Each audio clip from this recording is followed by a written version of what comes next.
ኣብዚ ሓለፈ ቪድዮና ሓደ ትካል ውሽጣዊ ጥዕንኡ ከመይ ከም ዝግምገም ብፋንዳሜንታል ኣናላይሲስ ጌርና ርኢናዮ ነርና። እዚ ማለት እንታይ ዓይነት ስቶክ ክገዝእ ኣለኒ ዝብል ሕቶ መልሲ ይምልሰልና። ግን ሓንቲ ኣዝያ ኣገዳሲትን ዓባይን ሕቶ ዝተረፈትና ኣላ። እሱ ድማ መዓስ ኢና ክንገዝእ ዘለና ወይ ድማ መዓስ ኢና ክንሸይጥ ዘለና ዝብል እዩ። ዋላ እቲ ትካል ኣዝዩ ብሉፅ ይኹን ብገጋ ግዜ ወይ ድማ እቲ ዋጉ ኣዝዩ ከቢሩሉ ኣብ ዘሎ እዋን እንተዳ ገዚእኻዮ ክትከስር ትኽእል ኢኻ ወይ ከዓ ገንዘብካ እንታሕቲ ክወርድ ይኽእል እዩ። እንታሕቲ ወሪድ ኢልካ ዕዳጋ ሓሲሩ ኢልካ እንተዳ ወፂኻ ግን ክሳራኻ ርግፅ ይኸውን ኣሎ። ስለዚ ሎሚ ነዚ ምስጢር ዝፈትሓልና ዓለም ለኻውያን ነጋዶ ወይ ከዓ ትሬደርስ ከም ኮምፓስ ዘገልግሎም ዓሚቕ ዛዕባ ሒዘልኩም መፅያ ኣለኹ። ንሱ ድማ ቴክኒካል ኣናላይሲስ ይበሃል። ሰነዳትኩም ብምሓዝ ወይ ከዓ ጥራስኩም ቢሮኹምን ብምሓዝ ነዚ ትምህርቲ ብዕቱብ ተኸታተልዎ። ሰላምታ ይረሳዕኹን ክቡራት ተኸታተልቲ ሰናይ ውህበት ከመይ ኣለኹም? ከመይ ትኾኑ? ፅቡቕ ትህሉ ተስፋ ገብር ኣነ እግዚኣብሔር ይመስገን ፅቡቕ ኣለኹ። ናይ ሎማዓንቲ መደብና ከምቲ ዝሓለፈ እዋናት 3 ክፋላት ዘቐረብናዮ ኣብ ትሕቲ ከመይ ጌርካ ንሓደ ስቶክ ትመርፅ ዝብል ዓብዪ ኣርስቲ ሳሳይ ክፋል ፋንዳሜንታል ኣናላይሲስ ርኢና ነርና። ሎማዓንቲ ድማ ኣብ ትሕቲ እቲ ዓብዪ ኣርእስቲ ከመይ ጌርካ ንሓደ ስቶክ ትመርፅ ዝብል ዓብዪ ኣርእስትና ቴክኒካል ኣናላይሲስ ዝብል ትምህርቲ ኢና ክንርኢ። እዚ ቴክኒካል ኣናላይሲስ ዝብል ትምህርቲ 4 ነጥብታት ኣቒፉሎም። ንሱ ድማ ቴክኒካል ኣናላይሲስ እንታይ እዩ? መሰረታዊ መሳርሒታት ቴክኒካል ኣናላይሲስ፣ ሳልሳይ ኣዝዮም ኣገደስቲ ቴክኒካዊ መለክዒታት ወይ ከዓ ኢንዲኬተርስ፣ ራብዓይ ድማ ኣገባብ ኣተገባብርኡ ብፍላይ ነቲ RSI ቮሊም ማርኬት ከመይ ጌርና ኣብ ተግባር ነውዕሎ ዘርኢ ቪድዮ ሒዘልኩም መፅእ ኣለኹ። ክሳዕ መወዳእታ ክትከታተልዋ ብክብሪ ይዕድመኩም። ሕራይ እምበር ክቡራት ተኸታተልቲ ሰናይ ውህበት ነዚ ቪድዮ ላይክ ብምግባር ክትጅምርዎ፣ እቶም ሳብስክራይብ ዘይገበርኩም ድማ እዚ ቻነል እዚ ፋይናንሳዊ ዕቤትኩም ከመይ ጌርኩም ክትዕብዩ ከም ትኽእሉ ዝሕብረኩም ብዛዕባ ሕግታት ናይ ፋይናንስ ኣብ ሃገረ ሸወረን ይኹን ኣብ ዘላ ዓለም ዘሎ ሓበሬታታት ሒዙልኩም ዝመፅእ ቻነል እሞ ሳብስክራይብ ክትገብርዎ ይላበወኩም። እጂ ንኸይድ ናብቲ ትምህርትና ቁፅሪ 1 ቴክኒካዊ ትንተና ወይ ድማ ቴክኒካል ኣናላይሲስ እንታይ እዩ? ሕፅብ ዝበለ ክንገልፆ እንተዳ ኮይና ቴክኒካላዊ ትንተና ማለት ቋንቋ ናይ ዕዳጋ ምዝራብ ማለት እዩ። እዚ ዜና ወይ መክሰብ ናይቲ ትካል ምፅናዕ ገዲፍና ነቲ ዋጋ ዘውፅኦ ዘሎ ግራፍ ወይ ከዓ ቻርትስ ጥራይ ኢና እንዕዘብ። ምክንያቱ እቲ ግራፍ ናይ ሚልዮናት ሰባት ስምዒት ፍርሕን ስስዕን ብኣሃዝ ሰኒዱ ስለ ዘርእየና። እዚ ትንተና ኣብ 3 ወርቃውያን ሕግታት እዩ ዝምስረት። ንሳቶም ድማ ኩሉ ነገር ኣብ ዋጋ ተጠቕሊሉ ኣሎ፣ ማርኬት ዲስካውንትስ ኤቭሪቲንግ፣ ፖለቲካዊ ዜና ወይ ድማ ቁጠባዊ ለውጥታት ክመፅእ እንከሎ ሰባት ቀዲሞም ስለ ዝገዝኡ ወይ ስለ ዝሸጡ እቲ ሓበሬታ ድሮ ኣብቲ ዋጋ ወይ ከዓ ግራፍ ኣትዩ ትረኽቦ። ሰባት ሰንቢዶም እንተዳ ኣለዉ ዕዳጋ ይወርድ፣ ሰባት እንተዳ ተቢዖም ኣለዉ ከዓ እቲ ዕዳጋ ክድይብ ኣብቲ ግራፍ ትረኽቦ ማለት እዩ። ዋጋ ብዝምባለ እዩ ዝንቀሳቐስ። ሓደ ስቶክ ናብ ላዕሊ ክድይብ ምስ ጀመረ ኣብ ትሬንድ ወይ ከዓ ናብ ታሕቲ ክወርድ ምስ ጀመረ ዳውን ትሬንድ ተባሂሉ ይፅዋዕ። ነቲ ዝጀመሮ ኣንፈት ናይ ምቕፃል ዓብዪ ተኽእሎ ከም ዘለዎ ድማ ንግምግም፣ ከቋርፆ እውን ይኽእል እዩ። ታሪክ ይድገም እዩ። ሂስትሪ ሬፒትስ ኢትሰልፍ። ሰባት ቅድሚ 100 ዓመት ዝነበሮም ናይ ፍርሕን ስስዕን ስምዒት ሎሚ እውን ኣይተቐየረን። ስለዚ እቲ ግራፍ ዝስእሎም ቅርፅታት ወይ ከዓ ፓተርንስ ብቐፃሊ ክደጋገሙ ክትሪኦም ኢኻ። እዚ ሓንሳእ እንታሕቲ ወሪዱ እዩ ኢልካ ክትዓርብ የብልካን ክድይብ ከም ዝኽእል ክትግንዘብ ኣለካ። ቁጽ 2 መሰረታውያን መሳርሕታት ቴክኒካዊ ትንተና ሕጂ ድማ እዚ ግራፍ ብኸመይ ከም ነንብቦ ክንርኢ ኢና። ሰለስተ ቀንዲ ክንፈልጦም ዝግብኡና ነገራት ኣለዉ። ንሳቶም ድማ ሽምዓታት ወይ ድማ ካንድል ስቲክስ ኣብ ዕዳጋ ስቶክ መስመር ዘይኮነስ ካንድል ስቲክስ ወይ ድማ ማሕተም ሽምዓታት ኢና ንጥቀም። ሓንቲ ሽምዓ ኣብ ሓደ መዓልቲ ወይ በቲ ንስኻ ዝመደብካይ ግዜ ኣብ ወርሒ ክትገብሮ ትኽእል፣ 3 ወርሒ ክትገብሮ ትኽእል፣ ነቲ ቻርት ማለት እዩ ዋላ እውን 5 ደቂቃ ክትገብሮ ትኽእል፣ ዋላ 15 ደቂቃ ክትገብሮ ትኽእል። በቲ ንስኻ ዝመደብካይ ግዜ ንዝነበረ ኩነት ናይ ገዛእትን ሸየጥትን ኣንፈት ተርእየካ። እዛ ካንድል እዚኣ 4 ነጥብታት ሒዛ ኣላ። ንሱ ድማ መኽፈቲ ኦፐን ዕዳጋ ክኽፈት እንከሎ ዝነበረ ዋጋ፣ ካልአይቲ መዕፀዊ ክሎዝ ዕዳጋ ክዕፆ ከሎ ዝነበረ ዋጋ፣ ሳልሰይቲ ሃይ ኣብታ መዓልቲ ዝበፅሐ ዝለዓለ ዋጋ፣ ራብዐይቲ ከዓ ዝተሓተ ሎው ኣብታ መዓልቲ ዝበፅሐ ዝተሓተ ዋጋ። ሓምላይ ሽምዓ እንተኮይኑ ገዛእቲ ተዓዊቶም ዋጋ ደይቡ ኣሎ ማለት እዩ። ቀይሕ ሽምዓ እንተኮይኑ ድማ ሸየጥቲ ተዓዊቶም ዋጋ ወሪዱ ኣሎ ማለት እዩ። ለ ደገፍን ተቃውሞን ሳፖርት ኤንድ ሬዚስታንስ። ኦኬ ሳፖርት ወይ ከዓ ድጋፍ እቲ ስቶክ እናወረደ ምስ ኸደ ሰባት ሕሱር እዩ ኢሎም ክገዝኡ እንከለዉ እቲ ዋጋ ካብኡ ንታሕቲ ክወርድ ይኽልከል ማለት እዩ። እዚ ሕጂ እንታይ ገይርዎ ኣሎ? ሳፖርት ገይርዎ ኣሎ እንታይ ንኸይከውን ንታሕቲ ንኸይወርድ። ተኻለይቲ ድማ ሬዚስታንስ ወይ ከዓ ተቃውሞ ወይ ከዓ ናሕሲ ክንብል ንኽእል ማለት እዩ። እቲ ስቶክ እናደበ ምስ ከደ ሰባት ክቡር ኮይኑ መኽሰብ ክወስድ ኣለኒ ኢሎም ይሸጡ። እቲ ዋጋ ካብኡ ንላዕሊ ክድይብ ዘይክእለሉ ደረጃ ኸ ይበፅሕ። እዚ ኸ ሬዚስታንስ ንብሎ ማለት እዩ።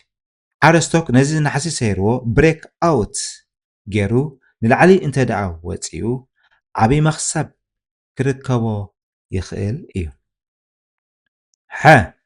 መጠን ንግዲ ወይ ከዓ ቮሊም። ቮሊም ማለት ኣብ መዓልቲ ክንደይ ስቶክ ተገዚኡን ተሸይጡን የርእየና። ቮሊም ልክዕ ከም ነዳዲ ናይ መኪና ክንትርጉሞ ንኽእል ኢና። ዋጋ ናይ ሓደ ስቶክ ንላዕሊ ክድይብ እንከሎ ቮሊም እውን እንተደይቡ እቲ ዕብየት ሓቀኛ ሓይሊ ኣለዎ ማለት እዩ።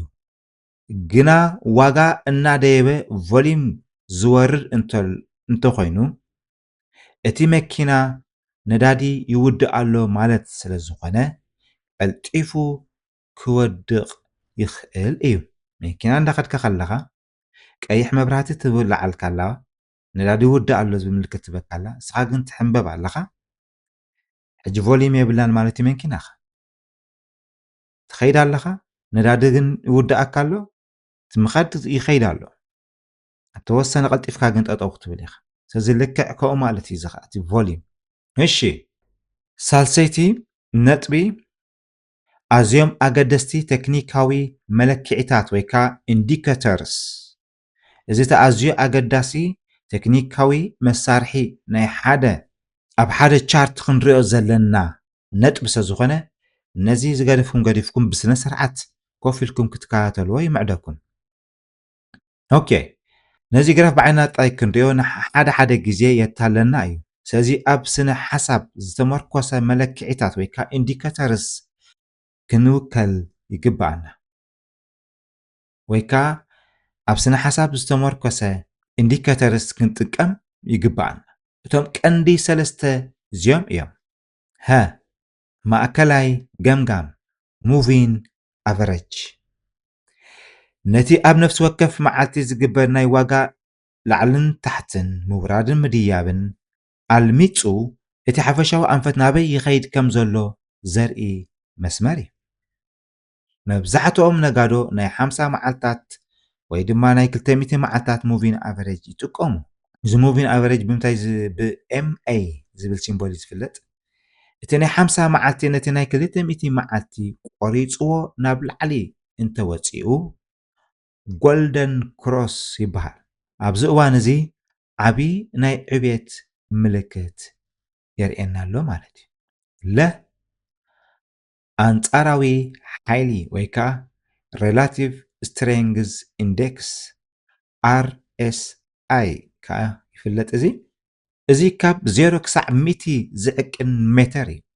እቲ ቁፅሪ ልዕሊ 70 እንተበፂሑ እቲ ስቶክ ካብ ዓቕሙ ንላዕሊ ተገዚኡ ወይ ከዓ ኦቨርቫሊድ ኮይኑ ኣሎ ማለት እዩ። እቲ ቁፅሪ ትሕቲ 30 እንተወሪዱ ግን እቲ ስቶክ ካብ ዓቕሙ ንታሕቲ ተሸይጡ ስለ ዘሎ ሕጂ ናይ ምግዛእ ፅቡቕ ዕድል እዩ ዝብል ገምጋም ንወስድ። ማክድ ሙቪንግ ኣቨሬጅ ኮንቨርጀንስ ዲቨርጀንስ እዚ ድማ እቲ ዋጋ ዘለዎ ስሕበት ወይ ሓይሊ ሞመንተም ናበይ ገፁ ይኸይድ ከም ዘሎ ብኣግኡ ዝሕብር ብሉፅ መሳርሒ እዩ። እዚኣ ሳልሰይቲ ነጥቢ ኣገዳሲት ነጥቢ እያ። ስለዚ ነዚኣ ከመይ ጌርና ኣብ ተግባር ነውዕላ ኣበይና ኸ ክንገብሮ ዘለና ዝብል ራብዐይቲ ነጥቢ ክንሪአ ኢና። ሕጂ ነዚ ኣገባብ ኣተገባብርኡ ዝምልከት ከም በዓል RSI ቮሊም ከምኡ እውን ማክድ ኣበይ ከይድና ኢና ክንሪኦ ዘለና ብኸመይና ክንፈልጦ ዘለና ዝብል ሕቶ ንኩላትና ክመፀና ናይ ግድን እዩ። ስለዚ ነዚ እንታይ ኢና ንገብር መጀመርታ ሓደ ብሮከሬጅ ንመርፅ ንኣብነት ትሬዲንግ ቪው ክንመርፅ ንኽእል ኢና።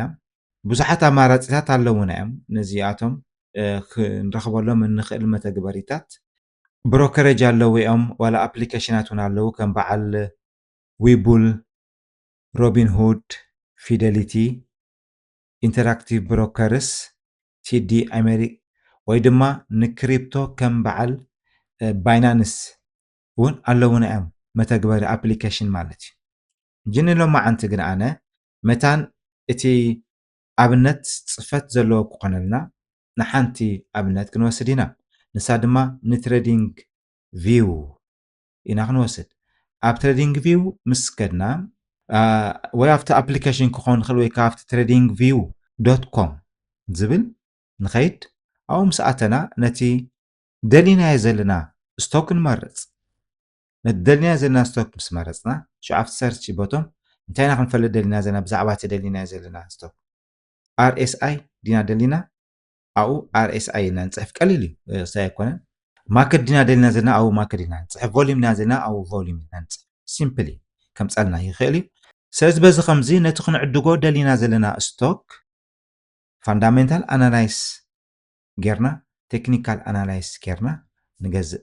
ብፍላይ ፋንዳሜንታል ኣናላይስ እቲ ንሎንግ ተርም ዝጠቕመካ ዓይነት ትካል ዱልዱል ትካል ንኽትመርፅ ዝሕግዘካ ኣዝዩ ብጣዕሚ ኣገዳሲ እዩ።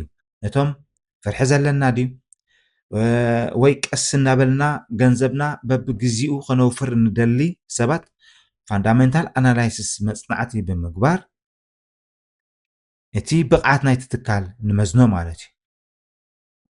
ሽዑ መዓስ ክንገዝእ ከም ዘለና መታን ክንፈልጥ ምክንያቱ ኩላ ግዜ ኣብ ዕዳጋ ስቶክ ዋላ ክሪፕቶ ዋላ ይኹን እንታይ እዩ እቲ መኽሰብካ ኣብ ግዜ ምእታውካ እዩ። ክደግመ ኣብ ዕዳጋ ስቶክ ወይ ኣብ ዕዳጋ ክሪፕቶ መዓስ ተኣቱ እዩ እቲ መኽሰብካ ኣብ ግዜ ተኣትወሉ ዘለካ እዋን መኽሰብካ ሽዑ እዩ። ምክንያቱ ሰማይ ተሰቂሉ ከሎ እንተዳ ደይብካ ንታሕቲ ክምለስ እዩ። ታሕቲ እንተዳ ተመሊሱ 10 ሚታዊት እንተዳ ወዲቑ 20 ሚታዊት እንተዳ ወዲቑ ናፍቲ ዝነበሮ ጥራይ ንክምለስ 10 ሚታዊት ስለ ዝወደቐ 10 ሚታዊት ጥራይ ኮነ ዘድልየካ ናፍቲ ዝነበሮ ንክምለስ 20 ሚታዊት ዘድልየካ 50 ሚታዊት እንተዳ ወዲቑ ትዕዳጋ ካብቲ ስኻ ዝኣተኻሉ ናፍቲ ዝነበሮ ንክምለስ 50 ሚታዊት ኣይኮነን ዘድልየካ 100 ሚታዊት ክምለስ ክኽእል ኣሎ። ምክንያቱ እታ 100 እንተዳ እቲኻ ነርካ ኮይንካ ንታሕቲ ምስ 50 ሚታዊት እንተዳ ወሪዳ 50 ኮይና ኣላ። ሕጂ እታ 50 ሚታዊት እንተዳ ወሲኻ ክንደይ ትኾን ኣላ ማለት እዩ 75 تديخما 50 ميتايت غوديلاسي نخدي 50 ميتايت مس دايبت تاي تخون الله 75 ميتايت تخون الله مالتي با 75 75 دولار تخون الله مالتي اتا 50 ميتي نغتكون سي كندت زوردت 50 ايكونت كديب زدليا ميتي كديب زدليا ميتي ميتايت كديب الوات 50 سلازم بارينا انتي نبزلنا كتعطو خلخا ايت مخسبك نبزلنا هذا كتعطو خلخا اصنعها تكنيكال اناليسيس كلها لو ما انت زرعنا يا نطبتات تقدسكم بفلايت انا مودات نطبي تان انديكاتورز سام بفلايتي فوليوم ار اس اي زياتهم كلاتهم بسنه سرعه اصنعهم ماكد نزياتهم كلاتهم بفلاي ريقكم ترديهم بسنه سرعه تداتهم تكبيركم عزيز بلصه مصنعتي غيركم علىكم مالتي بدحري كافتن حاز غبرنا مصنعته وصاي تعداغا كنقصاص يخئس زخونه مخنات نحنا كمزي ننبي كنا نزلنا كمزي خنقبر نكلنا تايدا مصنعتنا نوسد زلنا سوت كافت زصنعنا وصاي تعداغا كخيد خيلي مالتي هذي انصار تنحنا زوسنا وساني كخيد كل استغاغينا مالت ايكون بقى عداغا خومي زاكل مصنعتي غيركا زاكل فلطت حسكا كل نغرات غيركا كتاتو خلخا كتغاغون تخيل سزخوكا ግን ዝግባእ መጽናዕቲ ክንገብር ግን ኣእምራዊ ጉቡእን ትክክልን እዩ ማለት ካብ ብግምት ጽኢናናት ስለዚ ክቡራት ተኸታተልታይ ቴክኒካል ኣናላይሲስ ማለት መጻኢ ዝንበ ወይ ከዓ ራእይ ዝርኢ ኣይኮነን የግዳስ ንስኻ ኣብ ዕዳጋ ክትኣቱን ክትወፅእን ከለኻ ብዝለዓለ ተኽእሎ ሃይ ፕሮባቢሊቲ ንኽትዕወት ዝሕግዘካ ስነ ፍልጠት እዩ እቲ ዝበለጸ ኣፋሪ ወይ ከዓ ኢንቨስተር ነቲ ኣብ ዝሓለፈ ቪድዮ ዝረኣናዮ ፋንዳሜንታል ኣናላይሲስ ተጠቂሙ ጽቡቕ ትካል ይመርጽ ድሓር ድማ ነቲ ሎሚ ዝረኣናዮ ቴክኒካል ኣናላይሲስ ተጠቂሙ መዓስ ከም ዝኣቱ ወይስ መዓስ ከም ዝወፅእ ይፈልጥ ይውስን ነዞም ክልተ መሳርሒታት ኣዋሃሂድና እንታይ ተጠቂምናሎም ኣብ ዕዳጋ ዓለም ዘለና ዓወት ኣዝዩ ልዑል ክኸውን ተኽእሎ ኣሎ ከምቲ ኣቐዲመ ክብሎ ዝጸንሐኹም ኩላ ግዜ መኽሰብ ክትኣቱ እንከለኻ ደኣ እምበር ክትሸይጥ ከለኻ ኣይኮነን ክትኣቱ ከለኻ ንብል ዘለና ቀንዲ ምክንያት ንስኻ ቴክኒካል ኣናላይሲስ ከይገበርካ ስቕኢልካ ይድይብ ኣሎ ዕዳጋ ኢልካ እንተዳ እቲኻ ምናልባሽ ዕዳጋ እቶም ዝኸሰቡ ክወፁ ስለዝኽእሉ ንታሕቲ ክወርድ ይኽእል እዩ ዕዳጋ ንታሕቲ ምስ ወረደ ገንዘብካ እንተዳ 50 ሚእታዊት ጎዲሉ ንኽምለስ 50 ሚእታዊት ከም ዘየድልየካ ጽቡቕ ጌርካ ክትፈልጥ ንለየካ ምክንያቱ ሚት እንተዳ እቲኻ ኣለኻ ኮይንካ እታ 150 ሚእታዊት እንተዳ ጎዲላ ክንደይ ትኸውን $50 ትኸውን እታ $50 50 ሚእታዊት እንተዳ ንላዕሊ ደይባ ራእይ ዋጅ ክንደይ ትኸውን ኣላ 25 دولار يتوسخ زلا كني تكون مالتي 75 دولار تكون على مالتي نختورد كم 250 نختورد 50 ميتايت موجود على دليوا نخديب نفتزنا ورتو نختملس 50 ميتايت ايكون نزل ليها تايدا 100 ميتايت كديبا لواتا 5 تعريفا زلا دولار كاس كم 250 دا وريدا زلا نا 100 تختملس تقينا 100 ميتايت خديب زلوا معناتها 500 تكون تقينا 50 خوسخ ኣለዎ እዚ ከዓ 100 ሚታዊት ማለት እዩ ስለዚ ኢና እንታይ ንብል ዘለና ኣብ ምእታውካ እቲ መክሰብካ ንብል ዘለና ስለዚ ከዓ ዶላር ኮስት ኣቨሬጅ ብጣዕሚ ኣገዳሲ ዝኾን ድሓን ብዛዕባ ዶላር ኮስት ኣቨሬጅ ጽቡቕ ገይረ ሰሪሐ ከምፀልኩም እየ ንሎማዓንቲ ግን እዚ ቪድዮ እዚ ኣብዚ ከኣኽለና እዩ ፋንዳሜንታል ኣናላይስ ቴክኒካል ኣናላይስ ንሓደ ትካል ከመይ ጌርካ ተጽንዖ ዝብል ርኢና ኣለና كمي غير كاتوسن زبل رئينا سلازي ابز قصل انت غبرينا ابنت ناي حاده تكال تختيلنا نحنت تكال فاندامنتال اناليسيس تكنيكال اناليسيس كنغبرين بفلاي انا زي فلوت تكال كنصنعو بحبار بفلاي لايف اتينا بحبار كنغبرو دس بلن ماتي انت دا دليكم كانسخاتكم بزعبا ايناي تكال فاندامنتال اناليسيس تكنيكال اناليسيس غيرنا كنصنع كم تدليخا انت صحيفكم ابتي ناي كومنت سكشن كا بطعمي صبق خون شعو بتابنت غيرنا بتخكل كنصنعنا بو بينا خانت تكالكا نفطو ወይ ክንገዝኦ ወይ ከዓ ክንገድፎ እዚ እናበልኩ ክሳዕ መወዳእታ ስለተኸታተልኩምና ኣዝየ የመስግነኩም ነዚ ቪድዮ እዚ ናብ ካልኦት ክባፅሕ ከዓ ኣጋውሕዎ ክብለኩም ደስ ይብለኒ ሰላም